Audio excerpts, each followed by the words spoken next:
Tuhan itu satu.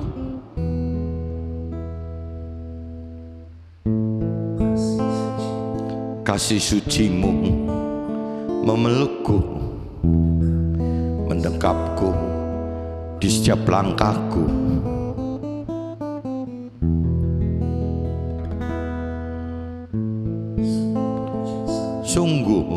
Sungguh bijaksana melindungi setiap manusia yang butuh pertolongan.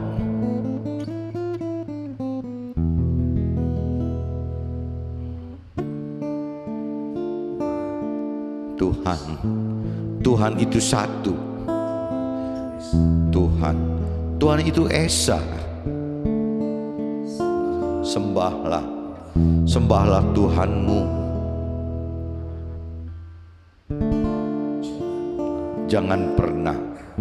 Jangan pernah kamu menduakannya. Sembahlah Tuhanmu.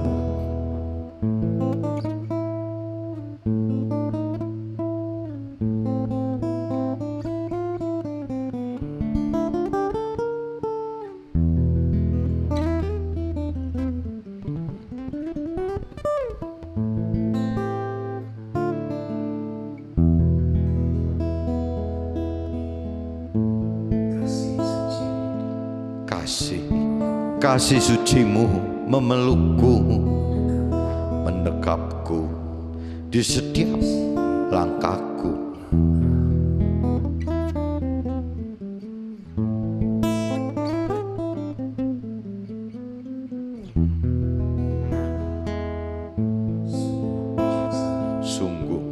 Sungguh bijaksana melindungi setiap manusia yang butuh pertolongannya. Tuhan itu satu. Tuhan itu Esa. Sembahlah Tuhanmu.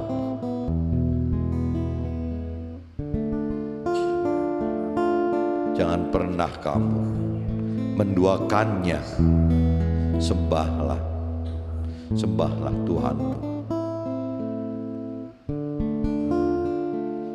Karena Tuhan itu satu.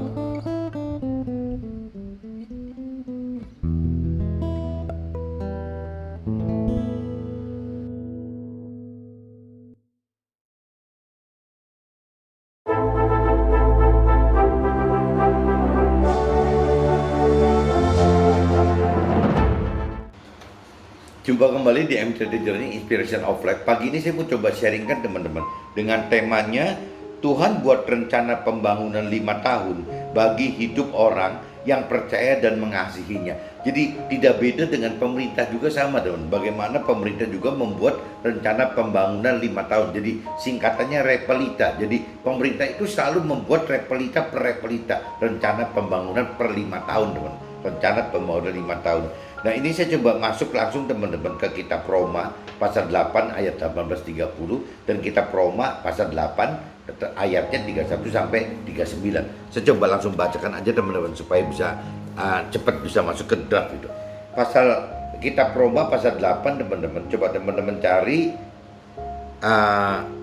ayatnya 18 teman-teman, ayat 18 sampai 30. Perikopnya judul pengharapan anak-anak Allah itu. Sebab aku yakin bahwa penderitaan zaman sekarang ini tidak dapat dibandingkan dengan kemudian yang akan dinyatakan kepada kita. Sebab dengan sangat rindu seluruh makhluk menantikan saat anak-anak Allah dinyatakan. Karena seluruh makhluk telah ditaklukkan kepada kesia-siaan, bukan oleh kehendaknya sendiri, tetapi oleh kehendak Tuhan yang telah menaklukkannya. Tetapi dalam pengharapan, karena makhluk itu sendiri juga akan dimerdekakan dari perbudakan kebinasaan dan masuk ke dalam kemerdekaan kemuliaan anak-anak Allah gitu. Sebab kita tahu bahwa sampai sekarang segala makhluk sama-sama mengeluh dan sama-sama merasa sakit bersalin. Dan bukan hanya mereka saja, tetapi kita yang telah menerima karunia sulung roh, kita juga mengeluh dalam hati kita sambil menantikan pengangkatan sebagai anak, yaitu pembebasan tubuh kita. Sebab kita diselamatkan dalam pengharapan, tetapi pengharapan yang dilihat bukan pengharapan lagi, sebab bagaimana orang masih mengharapkan apa yang dilihatnya gitu. Tetapi jika kita mengharapkan apa yang tidak kita lihat, kita menantikannya dengan tekun. Demikian juga Roh membantu kita dalam kelemahan kita, sebab kita tidak tahu bagaimana sebenarnya harus berdoa, tetapi Roh sendiri berdoa untuk kita kepada Allah dengan keluhan-keluhan yang tidak terucapkan. Dan Allah yang menyelidiki hati nurani, dan Allah yang menyelidiki hati nurani mengetahui bahwa Roh itu, yaitu bahwa Ia, Tuhan, sesuai dengan kehendak Allah, berdoa untuk orang-orang kudus. Kita tahu sekarang bahwa Allah turut bekerja dalam segala sesuatu untuk mendatangkan kebaikan bagi mereka yang mengasihi Dia, yaitu bagi mereka yang dipanggil sesuai dengan rencana Allah. Sebab semua orang yang dipilihnya dari semula, mereka juga ditentukannya dari semula untuk menjadi serupa dengan gambaran anaknya, supaya ia, anaknya itu, menjadi yang sulung di antara banyak saudara. Ini maksudnya cerita yang sulung ini Nabi Isa, teman Yesus ya. Dan mereka yang ditentukannya dari semula, mereka itu juga dipanggilnya, dan mereka yang dipanggilnya, mereka itu juga dibenarkannya, dan mereka yang dibenarkannya, mereka juga dimuliakannya gitu. Jadi urutannya begitu teman-teman. Nah ini saya coba lanjut teman-teman di kitab Roma pasal 8, tetap pasalnya sama, tapi ayatnya 31 sampai 39 teman-teman. Coba saya lanjutkan lagi gitu. Keyakinan iman, judulnya, perikopnya judulnya keyakinan iman teman-teman. Sebab itu apakah yang akan kita katakan tentang semuanya itu? Jika Allah di pihak kita, siapakah yang akan melawan kita? Ia yang tidak menyayangkan anaknya sendiri, tetapi yang menyerahkannya bagi kita semua, bagaimanakah mungkin Ia tidak mengaruniakan segala sesuatu kepada kita bersama-sama dengan Dia gitu? Siapakah yang akan menggugat orang-orang pilihan Allah? Allah yang membenarkan mereka, siapakah yang akan menghukum mereka? Kristus Yesus yang telah mati, bahkan lebih lagi yang telah bangkit, yang juga duduk di sebelah kanan Allah, yang malah menjadi pembela bagi kita gitu. Siapakah yang akan memisahkan kita dari kasih Kristus? Penindasan atau kesesakan atau penganiayaan atau kelaparan atau ketelanjangan atau bahaya atau pedang. Seperti ada tertulis, oleh karena engkau kami ada dalam bahaya maut sepanjang hari. Kami telah dianggap sebagai domba-domba sembelihan. Tetapi dalam semuanya itu, kita lebih daripada orang-orang yang menang oleh Dia telah mengasihi kita. Sebab aku yakin bahwa baik maut maupun hidup, baik malaikat-malaikat maupun pemerintah-pemerintah, baik yang ada sekarang maupun yang akan datang, atau kuasa-kuasa, baik yang di atas maupun yang di bawah, ataupun sesuatu makhluk lain, tidak akan dapat memisahkan kita dari kasih Allah yang ada dalam Nabi Isa itu, dalam Yesus itu.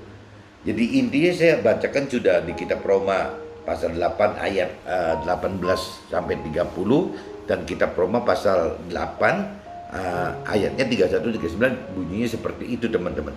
Nah ini saya langsung masuk ke draft aja teman-teman, supaya bisa lebih leluasa menjelaskan di dalam draftnya gitu. Kalau kita simak teman-teman, kitab Efesus teman, kita kembali ke kitab Efesus gitu, pasal 5 ayat 17. Sebab janganlah kamu bodoh, tetapi usahakanlah supaya kamu mengerti kehendak Tuhan gitu. Jadi ayat-ayat di kitab Efesus pasal 5 ayat 17 itu keras benar-benar mengatakan seperti itu. Sebab janganlah kamu bodoh, tetapi usahakanlah supaya kamu mengerti kehendak Tuhan gitu. Nah kalau saya universalkan, sebab janganlah kita bodoh, tetapi usahakanlah supaya kita mengerti kehendak Tuhan gitu. Khususnya bagi kita yang sudah mengaku percaya Tuhan dan mau hidup sesuai dengan perintah dan peraturan Tuhan. Jadi kalau kita simak di realita, di kenyataannya teman-teman, banyak orang yang sudah mengaku bahwa percaya Tuhan, sudah mengenal Tuhan, Tapi sebenarnya cuma dari pikiran perasaan kehendak sendiri aja teman-teman. Bukan dengan dasar gitu. Kita percaya Tuhan, kita mengenal Tuhan. Itu kan tidak bisa cuma dari jiwa kita teman-teman, dari pikiran perasaan kehendak kita. Kita harusnya percaya itu ukurannya itu ya sama nggak dengan yang Tuhan maksud gitu. Percaya kepada Tuhan itu sama nggak ukurannya gitu. Yang mengenal Tuhan itu sama nggak gitu dengan ukuran yang Tuhan maksud. Jadi di sini yang kita mesti koreksi diri teman-teman. Kadang-kadang manusia punya jiwa, tapi Tuhan juga punya jiwa gitu. Nah, manusia punya jiwa itu kan bentuknya dari pikiran perasaan kehendaknya si manusia sendiri. Begitupun juga dengan Tuhan gitu. Tuhan punya pikiran perasaan dan kehendaknya Tuhan sendiri. Nah ini kembali lagi kalau kita bicara percaya Tuhan itu percaya dari sisi mana gitu? Percaya dari sisi jiwa kita manusia gitu, dari pikiran perasaan kehendak kita sebagai manusia, atau percaya dari sisi pikiran perasaan kehendaknya Tuhan gitu. Nah ini kan mesti diluruskan dulu teman-teman. Kalau dari sisi Tuhan ya pasti Tuhan pengen percaya itu dengan bobot gitu, dengan ukuran ya pikiran perasaan kehendak Tuhan, bahwa percaya yang Tuhan maksud itu seperti ini loh gitu. Nah begitupun soal pengenalan teman, pengenalan akan Tuhan gitu. Pengenalan Tuhan akan Tuhan itu bagaimana gitu? Apakah pengenalan akan Tuhan itu hanya dari pikiran perasaan kehendak manusia lagi gitu? Nah kalau dari pikiran perasaan kehendak manusia sendiri, ini kan Tuhan yang dibuat oleh manusia, jadi diatur manusia gitu, dikondisikan oleh manusia gitu. Nah tapi kalau kita perbandingkan dari sisi Tuhan gitu, ya apa sih yang Tuhan maksud dengan mengerti akan Tuhan gitu? Ya mengenal mengerti akan Tuhan dari sisi pikiran perasaan kehendak Tuhan, ya pasti kaitannya dengan firman Tuhan gitu. Jadi apa yang ditulis oleh firman Tuhan itu adalah ya mengenal Tuhan gitu. Jadi gampangnya gitu teman. Nah Tuhan katakan banyak orang yang bodoh, dalam arti kata maksudnya bodoh di sini ya tidak bebal untuk tidak mengenal dan mengerti maksud Tuhan gitu. Ya jadi ya khususnya bagi orang yang punya keyakinan teman. Kalau orang yang mengucapkan bahwa saya belum percaya Tuhan atau saya tidak percaya Tuhan, ya mendinglah ya memangnya juga belum percaya atau tidak percaya Tuhan gitu. Tapi yang orang yang berkeyakinan itu kan selalu mengatakan bahwa ya saya percaya Tuhan, ya saya sudah mengenal Tuhan gitu. Tapi percaya kembali lagi percaya yang bagaimana gitu. Mengenal itu apakah mengenal atau cuma sekedar tahu gitu teman. Kalau sekedar tahu kan berarti bukan mengenal gitu. Nah apabila kita nggak mau sekedar tahu harus mengenal, ya kita harus benar-benar mempelajari firman-firman Tuhan, ya dari situ kita akan tahu gambaran Tuhan itu seperti apa gitu. Jadi kitab Efesus pasal 5 ayat 17 itu maksudnya ke situ teman-teman, menyatakan bahwa sebab janganlah kita bodoh, tetapi usahakanlah supaya kita mengerti kehendak Tuhan. Nah, mengerti kehendak Tuhan itu ya cuman adanya di kehendak Tuhan itu cuman ada rancangan, dan kehendak Tuhan itu cuman ada di firman Tuhan teman-teman. Rancangan kehendak Tuhan itu harus dengan dasar mengenal, mengerti akan firman Tuhan teman-teman. Tanpa pengenalan, tanpa pengertian, dan tanpa pengenalan firman Tuhan, ya tidak akan tahu rancangan dan kehendak Tuhan itu apa gitu. Nah ini saya kembalikan lagi kitab Efesus pasal 5:17 itu, sebab janganlah kita bodoh, tetapi usahakanlah supaya kita mengerti kehendak Tuhan dengan cara ya kita harus bisa mengenal dulu gitu, mau mengenal firman Tuhan gitu. Kalau tidak mengenal firman Tuhan, kita tidak tahu perintah dan peraturan Tuhan itu apa. Kita tidak tahu janji-janji Tuhan itu apa. Kita tidak tahu rancangan dan kehendak Tuhan itu apa gitu. Jadi kita harus mau mengenal dulu teman-teman. Nah setelah mau mengenal, balik lagi saya sering sharingkan, kalau sudah mau itu urusannya haknya kita sebagai manusia untuk bicara mau atau tidak mau teman-teman. Itu cerita hak manusia gitu. Tapi kalau bicara sudah kita mau teman-teman, ya kalau bicara soal mampu mengerti firman Tuhan atau mampu melakukan firman Tuhan, ya itu kan bisa kita minta kekuatan Tuhan untuk membuat kita mampu mengerti dan mampu melakukan firman Tuhan. Caranya bagaimana? Ya Tuhan akan utus roh Tuhan di dalam roh kita untuk bisa mampu mengerti dan melakukan firman Tuhan. Jadi di kitab Efesus pasal 5:17 itu maksudnya gitu teman-teman. Mudah-mudahan dengan saya jelaskan begini teman-teman bisa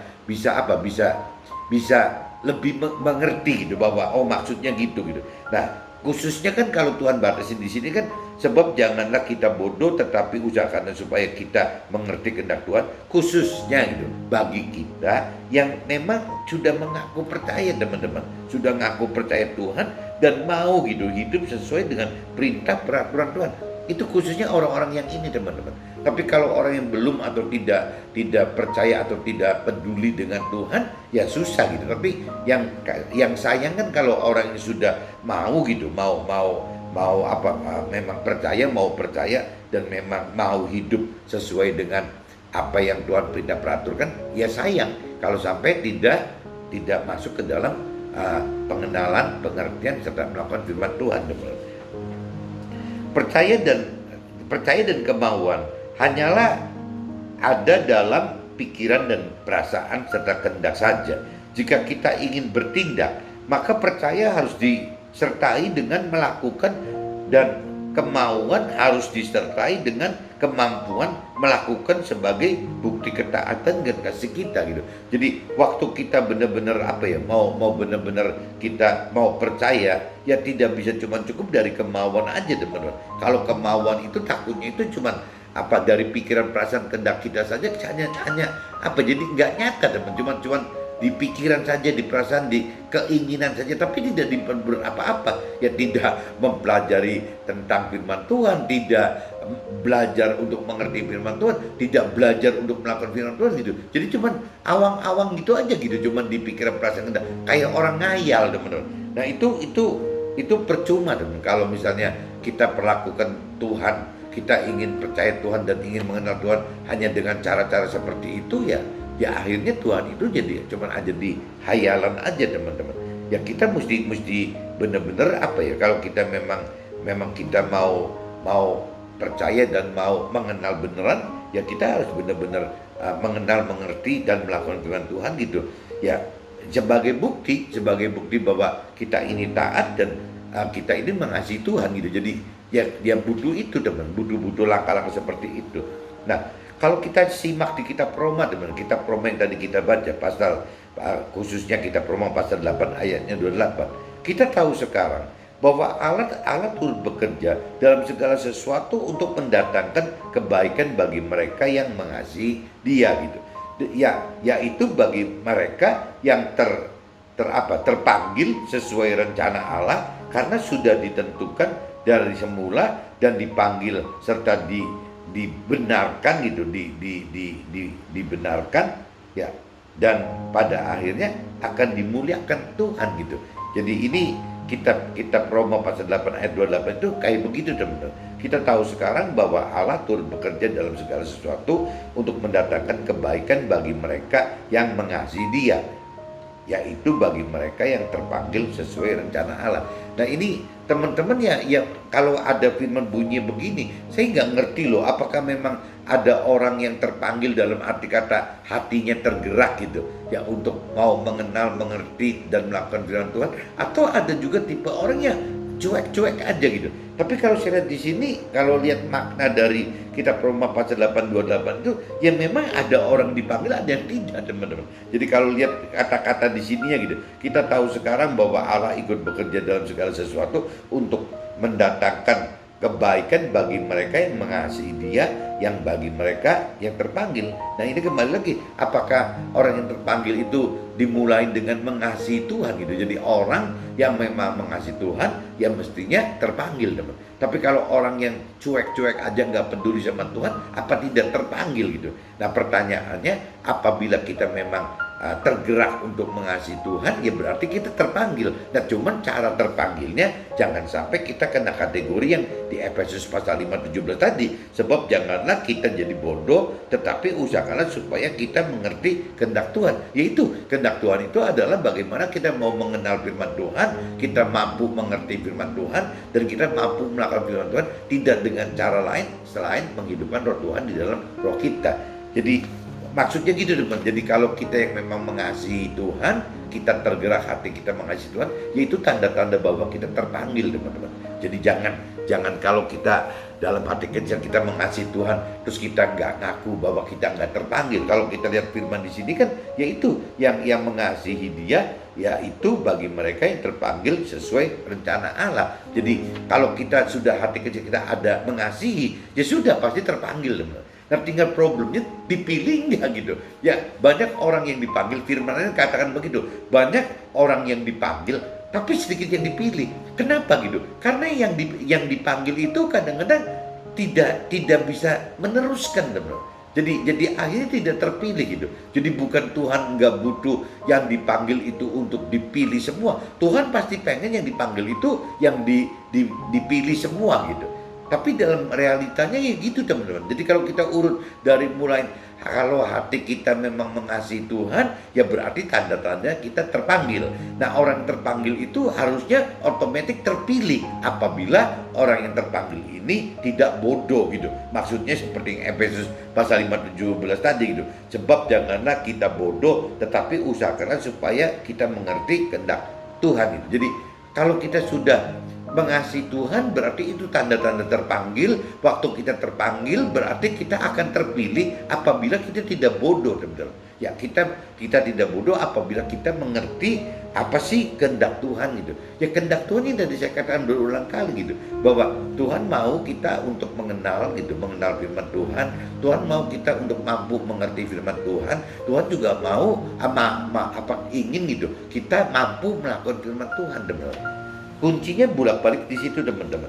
Dan karena apa ya, kalau memang kita sudah masuk ke dalam rencana Allah, ya tadi dikatakan juga kan, ya karena dari sudah sejak semula gitu, ya kita dipanggil serta dibenarkan dan pada akhirnya malah kita dimuliakan Tuhan gitu. Seperti itu, teman. Jadi urutannya gitu. Dari mulai mengasihi, ya berarti mengasihi itu berarti kalau kita mengasihi Tuhan, yaitu berarti tanda-tanda bahwa kita dipanggil Tuhan gitu.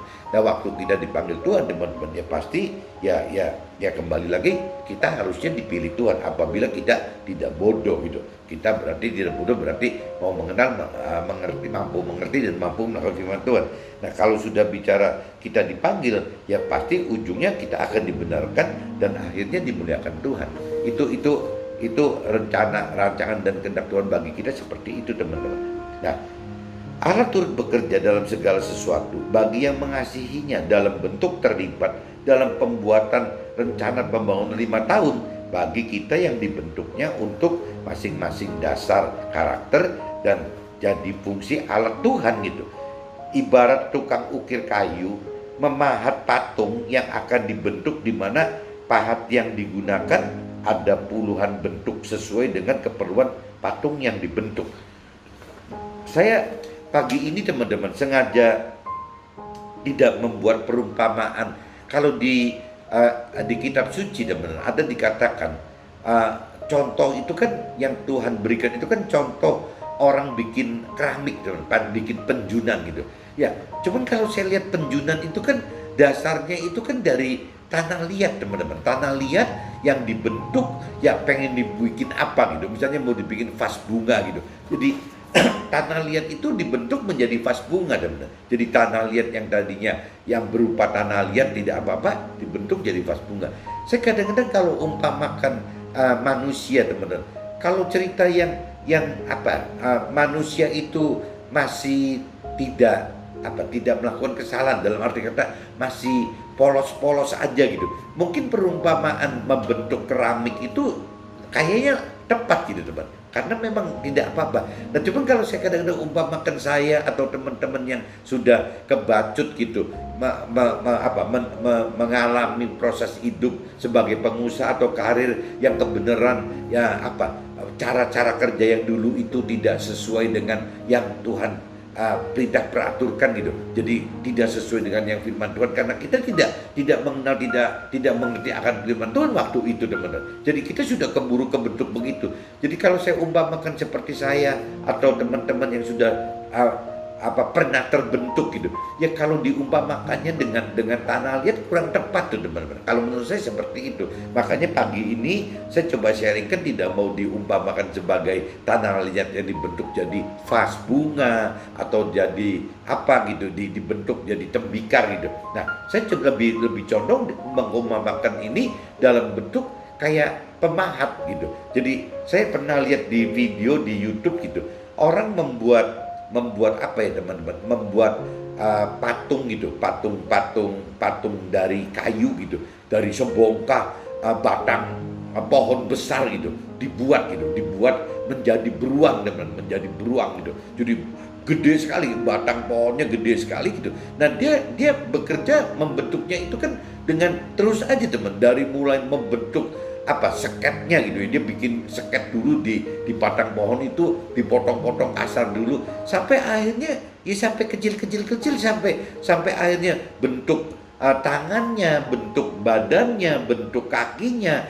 bentuk mukanya gitu. Nanti mulai ngedetail lagi bentuk matanya, bentuk mulutnya, bentuk bibirnya, bentuk giginya, taringnya, sampai bentuk bulunya teman-teman. Nah ini kalau cerita pemahat yang halus teman-teman, dia itu kan menggunakan pahatan yang banyak sekali, peso, macam-macam pesonya teman-teman. Nah ini yang saya maksudkan, waktu kita dibentuk Tuhan juga sama teman-teman. Jadi kalau saya katakan tadi ada rencana pembangunan 5 tahun, itu kan bertahap teman-teman. Saya secara nggak sadar, meskipun saya terlambat teman-teman, saya menerima Tuhan itu umur 47, saya mencari Tuhan itu waktu umur 40. Nah kalau saya sekarang berjalannya waktu, ini saya udah mengalami 4 repelita. Kalau bicara pemerintah kan repelita itu rencana pembangunan 5 tahun teman. Jadi per 5 tahun itu. Pemerintah itu membuat rencana pembangunan per 5 tahun. Nah kalau saya, contohnya saya pribadi gitu, saya di dalam Tuhan itu ya sudah berjalan dari mulai mencari Tuhan sampai hari ini, ya sudah 4 periode teman. Sudah 20 tahun saya mencari Tuhan itu. Nah kalau saya bagi repelita, rencana bangun 5, berarti udah 4 repelita teman. Saya dibentuk Tuhan itu 4 repelita. Nah sampai berapa banyak repelita saya dibentuk, rasanya sampai kita meninggal juga tidak akan berhenti teman-teman. Nah maksud saya cerita per repelita itu ya bentukannya seperti tadi orang mahat patung kayu tadi teman-teman.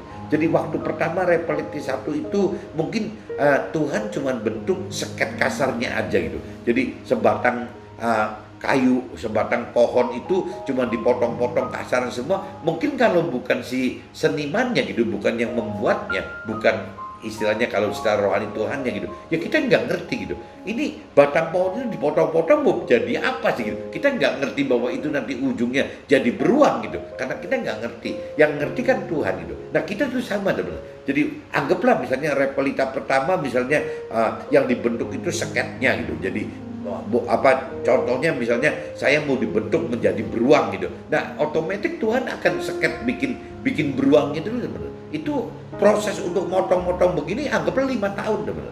Sudah. Nah begitu udah jadi, nah Tuhan akan bentuk apa nih? Misalnya bentuk anggota tubuhnya dulu. Nah berarti kan Tuhan akan bentuk ya tangannya, kaki depannya, kaki belakangnya, ekornya, mungkin pahanya, mungkin bentuk kepalanya. Tapi secara kasaran teman-teman, udah berarti 5 tahun lagi gitu. Nah setelah itu mau bikin apa?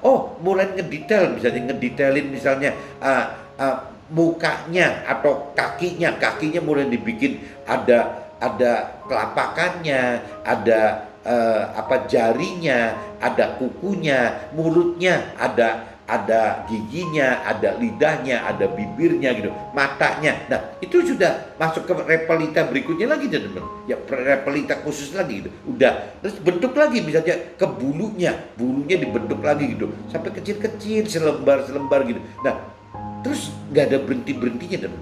Jadi kondisi si patung beruang ini makin detail gitu, makin banyak mengalami proses, mengalami peristiwa kejadian dan proses, dalam arti kata proses permasalahan itu, dalam arti kata kalau diumpamakan di kayu yang dibahas itu ya kan, mungkin kalau kayunya boleh jerit-jerit, mungkin jerit-jerit kan digergaji, dipahat bentuk ini, pahat bentuk ini. Ya itu berarti kejadian itu, peristiwa itu dan permasalahan dalam kayu itu terjadi. Semakin halus teman-teman, semakin halus bentuk patung beruangnya, ya berarti makin lama prosesnya dan juga makin banyak alat-alatnya dan makin banyak prosesnya juga teman-teman. Jadi makin lama, makin banyak gitu. Ya karena pesonya makin banyak. Tapi hasilnya teman-teman, ya membentuk satu beruang dengan satu alat pahat gitu. Dengan membentuk beruang dengan puluhan atau belasan atau puluhan alat pahat. Ya rasanya hasil si pahatan patung beruang itu beda kelas teman-teman. Yang namanya kalau cuma dengan satu bentuk pahat aja, jangan-jangan jadinya tidak bisa sehalus yang menggunakan belasan pahat gitu. Nah, begitupun juga yang belasan pahat tidak bisa sehalus yang menggunakan puluhan macam pahat gitu. Nah, waktu mengalami proses puluhan macam pahat ini mengalami banyak sekali peristiwa-peristiwa, kejadian-kejadian, permasalahan-permasalahan. Ini banyak sekali teman-teman, banyak sekali. Tapi akhirnya ya akan berwujud menjadi patung beruang yang berharga teman-teman, yang berharga. Jadi anggaplah batang kayunya sama dengan memproses dengan cara proses yang berbeda, ya dengan sekian banyak alat pahat dibanding cuma satu atau belasan dibanding puluhan alat pahat, pasti hasil pahatannya beda teman. Nilainya itu akan berbeda jauh sekali gitu. Yang mungkin kalau yang memang kalau ahlinya membuat pahatan seperti itu mungkin bisa miliaran mungkin teman-teman. Kalau yang memang sudah dengan puluhan alat pahat gitu. Tapi yang dengan menggunakan belasan alat pahat, jangan-jangan ya cuman ratusan juta mungkin teman-teman. Ya, dan yang mungkin dengan menggunakan cuma satu pahat itu jangan-jangan cuma puluhan juta gitu.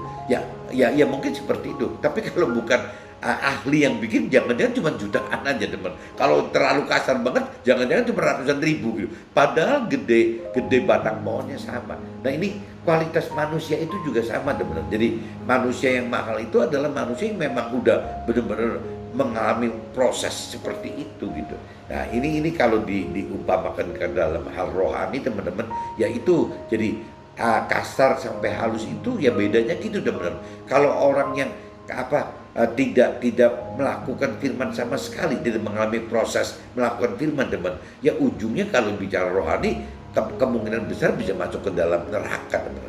Tapi kalau seandainya orang yang berkeyakinan tapi baik gitu, orang adat istiadat tradisi baik gitu, ya jangan-jangan ya masuk surga gitu. Meskipun ada resiko masuk nerakanya gitu. Tapi kalaupun masuk surga, apa masuk ke dalam ya menjadi warga surga biasa aja teman-teman. Jadi kalau di kitab Nasrani itu jelas teman-teman, bedakan antara warga surga dan warga timnya Tuhan di dalam kerajaan surga itu jelas gitu, jelas beda sekali. Jadi yang kalau memang sudah menggunakan belasan alat pahat misalnya, apakah itu orang baik yang masuk surga? Tapi yang sudah melalui proses puluhan alat pahat, nah ini yang mungkin sudah bisa levelnya lebih tinggi lagi, sudah ada di dalam tim kerajaan surga gitu. Nah cuman kalau pakai bahasa rohani teman-teman, bukan bicara pahat, pakai bahasa rohani itu ya itu cuma dibedakan orang yang tidak melakukan firman Tuhan ya akan masuk neraka. Orang yang melakukan firman Tuhan sadar nggak sadar tapi melakukan firman Tuhan ya bisa masuk surga gitu. Lepas sadar nggak sadar loh. Karena banyak orang-orang yang tidak mengenal firman Tuhan tapi melakukan kebenaran seperti firman Tuhan, ya itu juga dianggap kebenaran teman-teman. Bukan dianggap salah gitu. Jadi cuman kan terlalu resiko apabila kita tidak mengenal secara utuh kebenaran itu apa gitu. Kan jadi cuman raba-raba aja gitu. Tapi kalau kita mengenal firman Tuhan kan kita jadi tahu teman-teman, apa sih kebenaran-kebenaran yang bisa kita lakukan dan apa sih kejahatan-kejahatan yang jangan kita lakukan. Tapi kalau orang yang punya keyakinan karena tidak mengerti akan firman Tuhan, akhirnya kan cuma meraba-raba aja teman. Jangan-jangan yang ini nih baik loh, jangan-jangan yang itu tuh baik loh, jangan-jangan yang ini jahat loh. Nah, untuk mengetahui benar apa baik dan jahat itu susah sekali teman-teman, karena yang dipakai itu adalah pikiran, perasaan, kehendak manusianya sendiri gitu. Tapi kalau kita menggunakan firman Tuhan, berarti baik buruk itu ya kita ngikutin pikiran, perasaan, kehendaknya Tuhan gitu. Nah, yang kalau udah bicara Tuhan, ya berarti apa yang Tuhan anggap baik dan benar, ya pasti ya jadi kebenaran gitu kan. Apa yang memang Tuhan nyatakan bahwa itu salah, jahat, ya jangan kita lakukan kan. Karena ya jadi dosa gitu. Ya itu, jadi orang yang berkeyakinan ini ya itu mesti sadar bahwa kalau hanya cuman percaya dan mengenal Tuhan dari persepsi pikiran kita sendiri, itu menurut saya rugi sekali teman-teman. Karena baik gitu, kitanya maksudnya baik mengasihi Tuhan, tapi dengan cara yang kurang benar gitu. Kurang benar karena yang tadi saya katakan gitu, ya hanya menebak-nebak, meraba-raba sendiri akan kebenaran yang Tuhan rancang dan kehendaki. Tapi kalau mengenal firman Tuhan kan jadi jelas teman bahwa memang harus A, B, C gitu yang dilakukan untuk melakukan kebenaran gitu. Nah, kalau kita sudah bisa melakukan kebenaran firman Tuhan teman-teman, ya kita satu saat akan Tuhan arahkan menjadi mengajarkan firman Tuhan. Nah, waktu mengajarkan firman Tuhan berarti positioning kita nanti di alam akhir itu makin naik lagi teman. Makin apa? Masuk ke dalam timnya Tuhan di posisi yang tertinggi gitu, yang lebih tinggi dibanding yang tidak maksimal mengajarkan firman Tuhan gitu. Nah, cuman kan kembali lagi kalau bicara mengajarkan yang saya sering katakan kan, kalau saya di sekuler gitu, saya pengusaha, ya saya kan mungkin tidak punya talenta menjadi mentor rohani teman. Jadi kalau teman-teman ngajak saya bahas masalah kedalaman akan firman Tuhan atau firman di mana, aduh kayaknya saya nggak bisa loh. Ya paling ala kadarnya aja gitu. Jadi kalau sudah nanya seperti itu, ya jangan nanya ke saya, nanya ke mentor rohani aja gitu. Memang dia talentanya istilahnya mengajar firman Tuhan gitu. Nah, tapi kalau bicara yang saya bisa utarakan begini kan bukan karena saya pakar firman Tuhan, bukan teman, karena memang yang saya catat itu sesuai gitu dengan apa yang saya kejadian dalam hidup saya. Jadi seperti contohnya kitab Roma pasal 8 ayat 18-30, kitab Roma pasal 8 ayat 31, ya kebenaran aja gitu, kebenaran saya ya waktu itu di catatan saya bunyinya itu saya ngalamin ini gitu loh. Jadi saya bisa cerita kitab Roma ini. Tapi kalau cerita teman-teman mendadak ketemu di darat, kitab Roma pasal 8 ayat 18-30 isinya apa? Saya nggak bisa jawab kali. Itu mesti mentor rohani yang jawab, saya nggak ngerti gitu. Tapi kenapa saya sekarang hafal Roma 8 ayat 18-30? Ya karena memang saya bersaksi teman-teman. Di kitab suci saya dicatat itu pada tahun 2016 itu ada catatan kejadian seperti ini gitu. Jadi saya bawakan sharing. Jadi bukan saya pakar atau mentor rohani yang apal dengan ayat-ayat firman. Saya nggak apal buat teman-teman. Ya saya cuma cerita, ya saya bersaksi dari kitab Roma pasal 8 ayat 18-30. Karena takutnya kalau saya tidak batasin kesaksian saya itu dengan melibatkan kitab yang ada gitu, ya takutnya jadi akhirnya bentuk kesaksiannya ngawur teman-teman. Saya khawatir sekali tuh ngawur gitu. Ya lebih baik buat saya tidak bersaksi gitu. Bersaksi aja juga ada risiko diomelin orang kali, dianggapnya ngawur atau apa gitu. Tapi ya sudah, saya bersaksi apa adanya, mengalir saja seperti ini. Toh saya tidak punya niat apa-apa. Bahkan yang paling penting buat saya pribadi, ya saya melakukan kesaksian ini ya sebenarnya buat egonya saya sendiri gitu. Saya berarti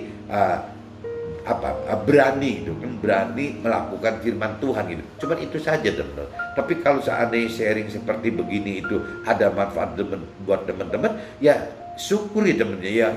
Ya syukur gitu. Syukur bisa menjadi fungsi buat yang lain gitu. Ya syukur-syukur karena saya tidak terlalu bicara dari sisi agama, saya lebih condong bicara dari sisi Tuhan. Jadi saya kadang-kadang ke teman-teman atau keluarga yang bukan Nasrani pun saya welcome sekali gitu, karena memang saya nggak pernah mikir keluarga atau teman ikut saya di Nasrani ngapain gitu. Ya biar aja masing-masing bertahan di situ, menjadi terang di masing-masing agama kita. Yang penting ya kita harus hidupkan hidup bersama Tuhan, teman.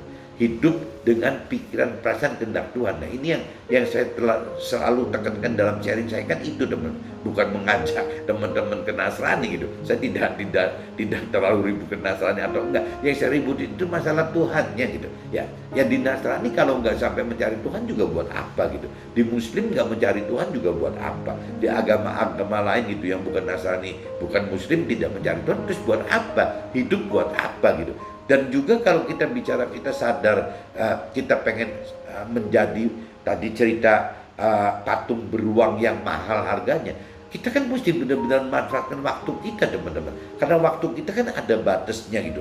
Kalau di firman di Alkitab dinyatakan umur kita itu 70-80 tahun. Nah ini kalau kita tidak benar-benar selama 70-80 tahun ini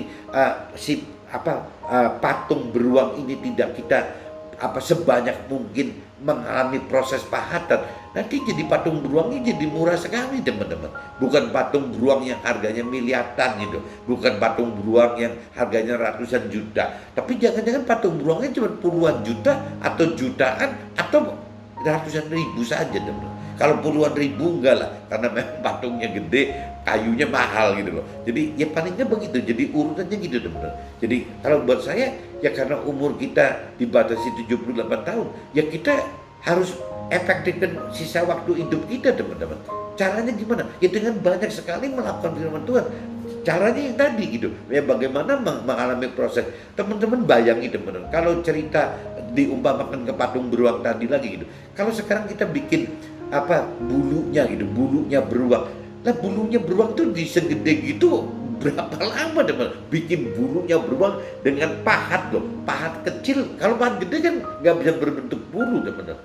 Jadi kepaksa mesti satu-satu, pahat kecil satu-satu, ya itu pasti lama sekali gitu.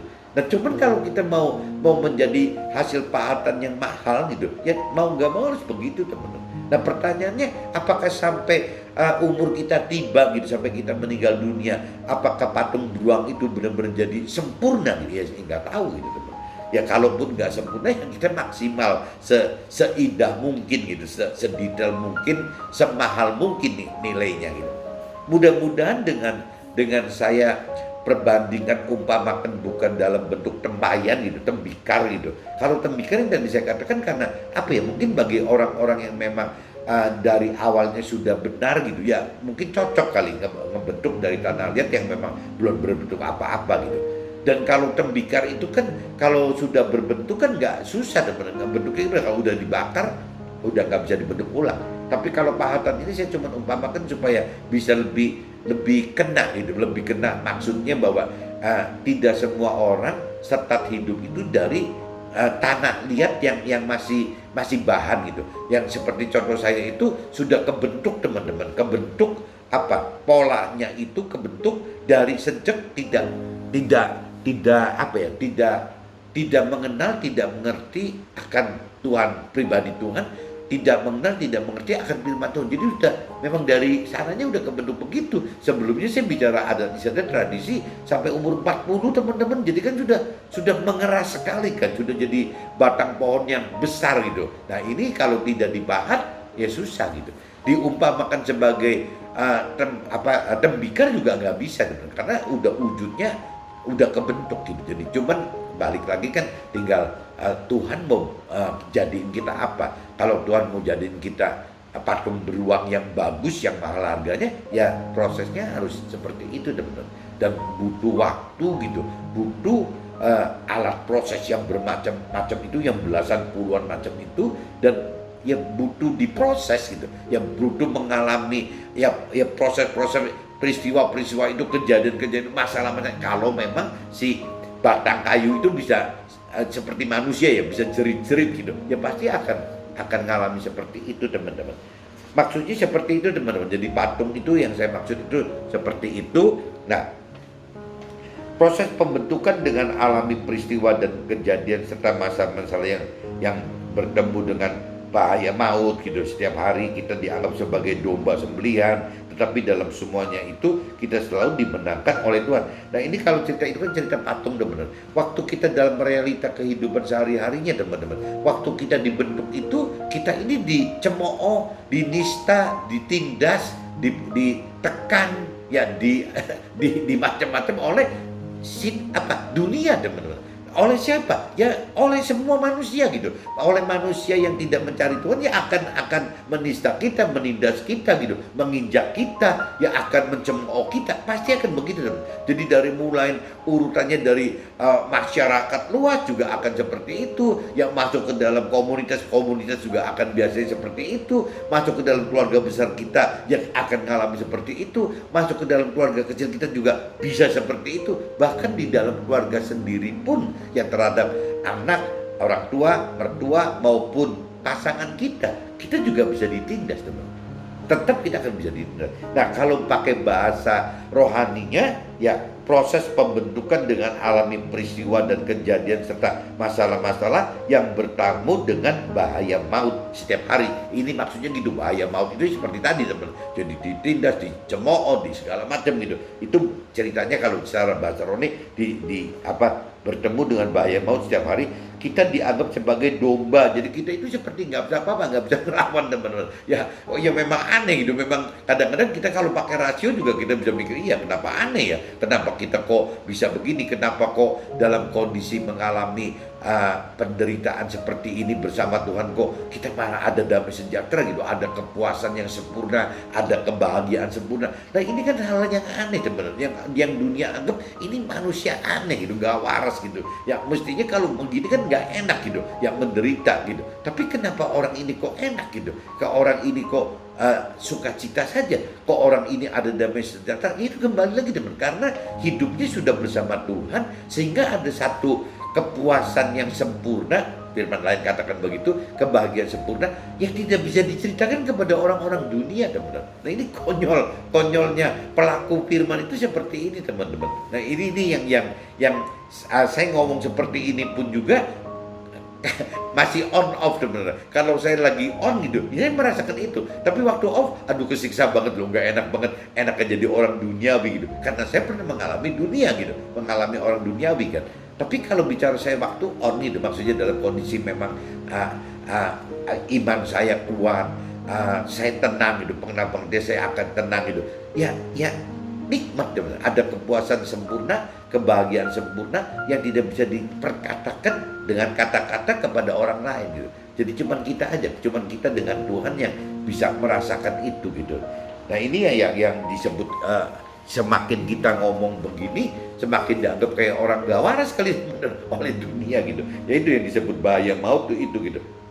Tapi ya itu kembali lagi, walaupun kita ini jadi bahan gunjingan, bahan cemooh, bahan tindasan itu seperti domba sembelihan itu, ya tetapi dalam semuanya itu kita selalu dimenangkan oleh Tuhan gitu. Yang tadi gitu, kok kita jadi tenang aja gitu ya, kok ada kepuasan yang sempurna, ada kebahagiaan yang sempurna yang tidak bisa diceritakan kepada orang-orang duniawi gitu.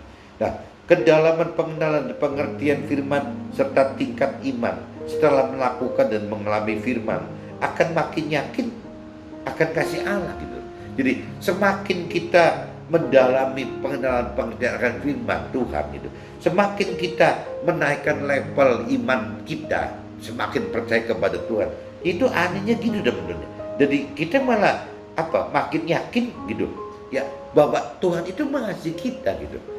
Jadi makanya saya kembali lagi, ikut Tuhan itu aneh teman-teman. Dan firman juga katakan gitu, ya memang ikut Tuhan itu tidak, kadang-kadang hasilnya itu tidak bisa dijelaskan dengan kata-kata, ya karena orang tidak akan mengenal, tidak akan mengerti gitu, tidak akan mengerti. Cuman ya firman cuma katakan bahwa ada kepuasan sempurna atau ada kebahagiaan sempurna yang tidak bisa diperkatakan untuk orang lain.